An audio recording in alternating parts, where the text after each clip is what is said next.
पेश करने की इजाजत चाहती हूँ। इजाजत है। राज्य नाम लीलाधर में PW1 सुमित्रा हाजिर हो।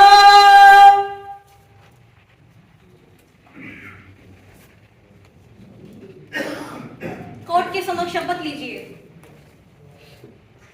मैं शपथ लेती हूँ कि मैं जो कहूँगी सत्य कहूँगी, सत्य के सिवा कुछ नहीं कहूँगी। आपका नाम? सुमित्रा। पिता का नाम? गणपत। जाति? मेघवाल। निवास स्थान? ब्रह्मसर। आपकी शादी कब हुई थी? 5/11/2015। क्या शादी के बाद आपके पति ने आपको कुछ रखा था? शादी के कुछ समय तक तो सही था, लेकिन कुछ समय पश्चात मेरे पति द्वारा देश को लेकर ताने देना व मारपीट करना शुरू कर दिया गया। शादी के बाद हुई घटना को कोर्ट के समक्ष बताइए। श्रीमान, मेरी शादी 5/11/2015 को पति लीलाधर के साथ हिंदू रीति रिवाज के अनुसार संपन्न हुई। शादी के कुछ समय तक तो सब कुछ सही था, लेकिन कुछ समय पश्चात मेरे पति द्वारा देश को लेकर ताने देना व मारपीट करना शुरू कर दिया गया। मैं इसी कोई बात करी को नहीं ना तेनो कोई देती की मांग करी। ऑब्जेक्शन योर ऑनर, यह इंटरप्शन कर रहे हैं। देखिए, आप कोर्ट की गरिमा बनाए रखिए, आपको भी बोलने का मौका दिया जाएगा। आप बताइए आगे। एक दिन उन्होंने देश की मांग को लेकर मारपीट कर मुझे कमरे में बंद कर दिया। सुबह मैंने मौका पाकर मेरे परिवार वालों को सूचित किया, तब मेरे पिता द्वारा मेरे भाई गोपीराम को मेरे ससुराल भेजा गया। सुबह मेरा भाई गोपीराम मुझे लेकर वापस मेरे पिहर श्रीनगर ले आया। वहां पर मेरे पिता द्वारा पंचायत की गई। पंचायत में मेरे रिश्तेदार और मेरे माता पिता शामिल थे। लीलाधर में उनके माता पिता भी शामिल थे। वहां पर भी मेरे पति द्वारा मुझे ले जाने से स्पष्ट इनकार किया गया। घबराई नहीं, कोर्ट के समक्ष बताइए आगे क्या हुआ। मेरे पति द्वारा मुझे ले जाने से स्पष्ट इनकार किया गया और यह मांग रखी कि जब तक 51,000 रुपए और एक मोटरसाइकिल नहीं दिया जाएगा, तब तक वह मुझे नहीं लेके जाएंगे ससुराल। जज साहब ये झूठ बोल रही है, मैंने ऐसी कोई मांग नहीं की है, ना ही इसको ऐसा कुछ कहा है, ये अपने हिसाब से ही बोल रही है। देखिए वकील साहब, अपने क्लाइंट को समझाइए, इस तरह का इंटरप्शन नहीं कर सकते वो कोर्ट की प्रोसीडिंग में। प्लीज आप चुप रहिए। आप बताइए। देखिए, घबराइए नहीं, जो भी बात है सही बताइए, न्यायालय को आपको पूरा न्याय मिलेगा। पेशकार साहब, इन्हें पानी पिलाए।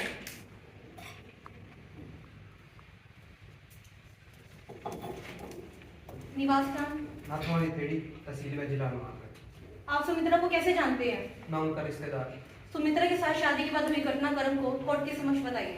श्रीमान, सुमित्रा व लीलाधर मेरे रिश्तेदार है और इनका विवाह 5/11/2015 को हिंदू रीति रिवाजों के साथ संपन्न हुआ था। जैसा कि सुमित्रा का कहना है कि लीलाधर व लीलाधर के परिजनों ने उसको देश के लिए प्रताड़ित किया, यह बात सरासर असत्य है। इस मुद्दे को लेकर मेरे निवास स्थान नाथवानी खेड़ी में एक पंचायत भी हुई थी। पंचायत में लीलाधर व लीलाधर के परिजन भी मौजूद थे, वह सुमित्रा के परिजन भी मौजूद थे, लेकिन लीलाधर ने ऐसी कोई मांग नहीं उठाई देश की और यह बात सरासर असत्य है। और जो एक और लालच ये सुमित्रा बोल रही है कि उसके चरित्र पर लालच लगाया गया है, वह बात भी असत्य है। ऐसी कोई बात मेरे सामने नहीं है। श्रीमान, मैं पक्ष को पक्षद्रोही घोषित करने की अनुमति चाहती हूँ। जी। श्रीमान, मैं जिरह करने की अनुमति चाहती हूँ। अनुमति है। क्या आपके बयान पुलिस में हुए थे? जी। क्या आपके बयान पुलिस में लिखित में लिए गए थे? जी। क्या आप गांव में हुई पंचायत में उपस्थित थे? जी। That's all your honour.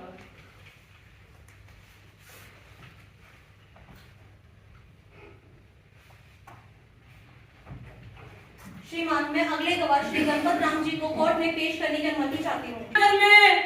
PW1 Ganpat Ram हाजिर हो।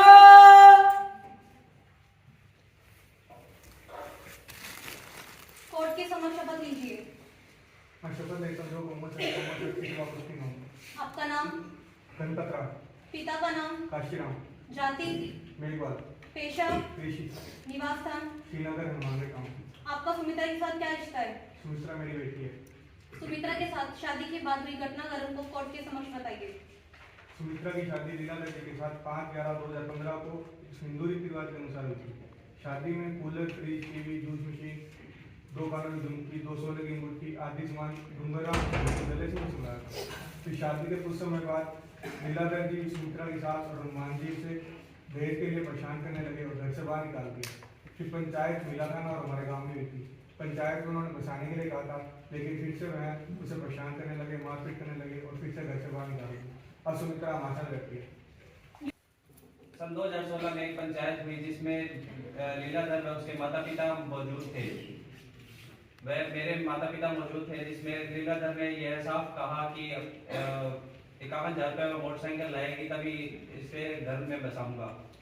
फिर सन 2017 में एक और पंचायत डूंगराम सरपंच के घर हुई, जिसमें लीलाधर के माता पिता नरेंद्र इंदिरा मौजूद थे और मेरे माता पिता ताऊजी का लड़का बगा सिंह मोहम्मद सलीमानिया मौजूद थे, जिसमें लीलाधर ने फिर यही बात कही कि 51,000 रुपये मोटरसाइकिल दोगे तभी इसे बसाऊंगा। मेरे माता पिता ने घर में पड़े 31,000 रुपये इनको सुपुर्द किए, लेकिन और बिना तंग किए ले जाने के लिए मान गए। कुछ दिन तक तो सब सही था, पर फिर से लीलाधर जी ने उनके साथ, मेरी बहन के साथ मारपीट शुरू कर दी। वह एक दिन मारपीट करते समय डूंगराम सरपंच मौके पर पहुंचे व उसे अपने घर ले गए, जिसके पश्चात उन्होंने हमें संपर्क किया अगले दिन, जिसके बाद मैं और मेरे ताऊजी का लड़का उसे वहां से ले आए। कुछ दिनों बाद एक पंचायत पुलिस थाने में हुई, जिसमें लीलाधर ने यह साफ कहा कि 51,000 रुपये मोटरसाइकिल दिए नहीं देने पर मैं उसकी मेरी बहन को नहीं बचाएगा, जिसके बाद से वह हमारे साथ रहती है। Your turn please. Your honour, मैं गवाह गोपीराम से क्रॉस एग्जामिनेशन की इजाजत चाहती हूँ। इजाजत है। सुमित्रा आपकी बहन लगती है? जी, वह मेरी बहन है। तो जो भी मारपीट की घटना हुई क्या वो आपने देखी थी? जी नहीं, मेरी बहन ने मुझे बताया था। और जो पंचायत हुई क्या आप उसमें मौजूद थे? जी नहीं, मैं वहाँ मौजूद नहीं था। क्या प्रदर्श P3 में से भी आपके हस्ताक्षर हैं? जी हाँ, मेरे हस्ताक्षर। और जो एडीआर सेंटर में निर्णय सुनाया गया क्या उस समय मौजूद थे आप? जी हाँ, मैं उस समय वहाँ मौजूद था। और जब आप सुमित्रा को लेने के लिए उनके ससुराल गए तो आपके साथ कैसा व्यवहार किया गया? जी, मेरे प्रति उनका व्यवहार एकदम सही था।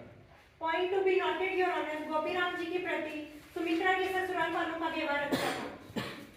और अब अगर आपकी बहन ससुराल जाए तो क्या आप उन्हें भेजना चाहेंगे? जी, वह उसकी समय की मर्जी है, मैं इस बारे में कुछ नहीं कहना चाहता। देखिए, ये बात सच है ना कि आप अपनी बहन के दबाव में आकर ये झूठी कहानी बना रहे हैं? इसमें कहीं भी सच्चाई नहीं है। यह मेरे गवाह पर आरोप लगाने की कोशिश कर रही है। Objection over rule. ऐसा कहना गलत है। That's all, Your Honor. के समक्ष दिया गया था।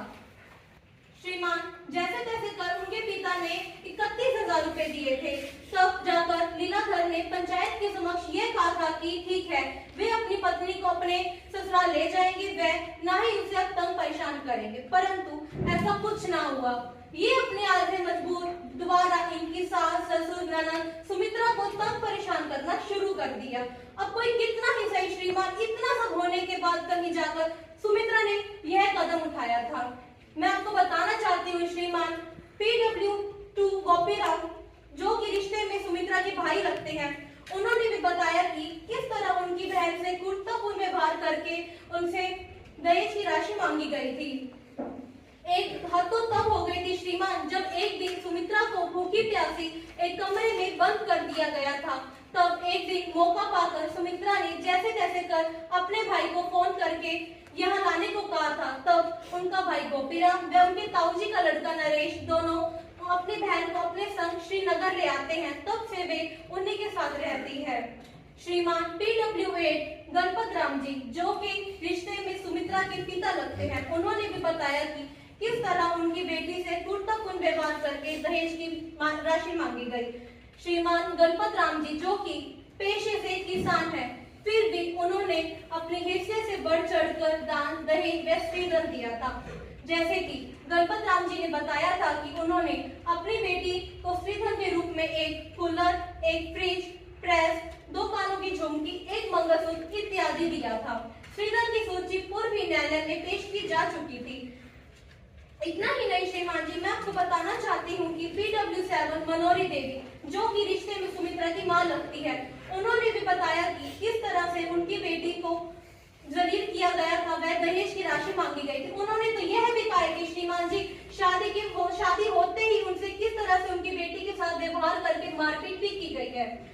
अतः श्रीमान जी, मैं आपको इतना भी बताना चाहती हूँ कि अन्य गवाहों ने भी कहीं ना कहीं इस बात को स्पष्ट स्वीकारा है कि इनके द्वारा दहेज की मांग की गई थी।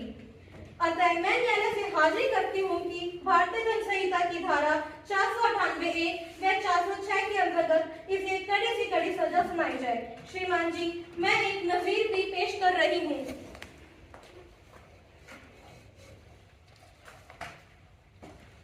जो कि है रामलाल बनाम स्टेट, जिसमें एक ऐसे ही मुकदमे मुकदमे में एक अभियुक्त को कड़ी से कड़ी सजा सुनाई दी गई थी। That's all, Your Honor. मैं मेरे पक्षकार की तरफ से बहस करने की इजाजत चाहती हूँ। इजाजत है। श्रीमान जी, सुमित्रा द्वारा दिए गए सभी बयान झूठे हैं और मेरे पक्षकार पर जो भी दहेज व मारपीट का आरोप लगाया गया है वह भी सरासर झूठा है। श्रीमान जी, सुमित्रा ने जैसे अपने बयान में कहा कि उनकी सास व ननद के द्वारा उनके साथ मारपीट की गई, तो यह बात सरासर झूठी है क्योंकि ननद वहां मौजूद ही नहीं थी, वो तो अपने ससुराल गई हुई थी। ऐसे में वो मारपीट कैसे कर सकती है? इससे साफ पता चल रहा है कि यह झूठी कहानी बनाई गई है, इसमें कहीं भी कोई सच्चाई नहीं है। श्रीमान, मेरे पक्षकार लीलाधर एक पढ़े लिखे और शिक्षित व्यक्ति हैं। इनकी मंथली सैलरी 1 लाख रुपए है। ऐसे में वो दहेज की मांग क्यों करेंगे? और इसके साथ ही वो दहेज विरोधी अभियान से भी जुड़े हुए हैं और वो दहेज लेने और देने दोनों बातों के सख्त खिलाफ हैं, तो वो दहेज की मांग क्यों करेंगे? और श्रीमान जी, जैसे कि सुमित्रा ने कहा कि उनके साथ मारपीट की जाती थी और उन्हें खाना नहीं दिया जाता था और दिन भर काम करवाया जाता था नौकरानी की तरह, तो कोई भी स्त्री अगर अपने घर में कोई घर नहीं, वो अपना फर्ज निभा रही है।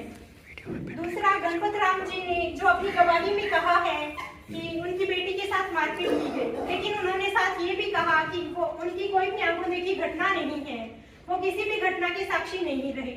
इससे साफ पता चलता है कि जो भी उनकी बेटी ने उन्हें मनगढ़ंत कहानी सुनाई वो उन्होंने कोर्ट में पेश कर दी। साथ ही गणपत राम जी ने कहा कि उन्होंने 31,000 रुपए चेक के द्वारा दिए थे, तो चेक की कोई भी कॉपी कोर्ट में पेश नहीं की गई है। श्रीमान जी, जैसे कि PW2 गोपीराम ने अपने बयान में कहा है कि वो किसी भी घटना के समय मौजूद नहीं थे और तो और जब भी पंचायत हुई तब भी वो कभी भी मौजूद नहीं थे। साथ ही उन्होंने ये भी कहा कि जब वो सुमित्रा के ससुराल गए तो उनके साथ अच्छा व्यवहार किया गया और सुमित्रा भी वहां एक अच्छी स्थिति में रह रही थी, तो ऐसे में उनका खुद का बयान विरोधाभासी प्रतीत होता है, इसमें कहीं भी कोई सच्चाई नहीं है। श्रीमान जी, और साथ ही PW3 डोंगर राम ने भी यही कहा है कि शादी के बाद उनके सामने दहेज की मांग की कोई बात कभी सामने नहीं आई है।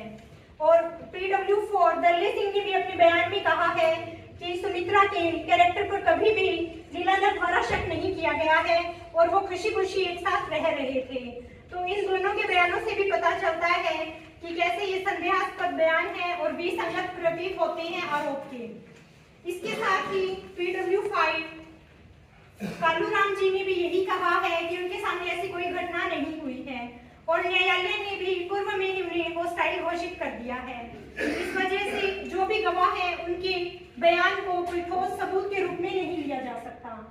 श्रीमान जी, मेरे पक्षकार पर जो भी आरोप लगाए गए हैं वे सरासर झूठे हैं और मेरे साथी वकील ने जो मेरे पक्षकार लीलाधर पर आरोप लगाया है कि IPC की धारा 498A व 406 में इनके द्वारा अपराध किया गया है, तो यह सरासर झूठा है, बेबुनियादी है। श्रीमान जी, ये एक षड्यंत्र है, उससे ज्यादा और कुछ नहीं है।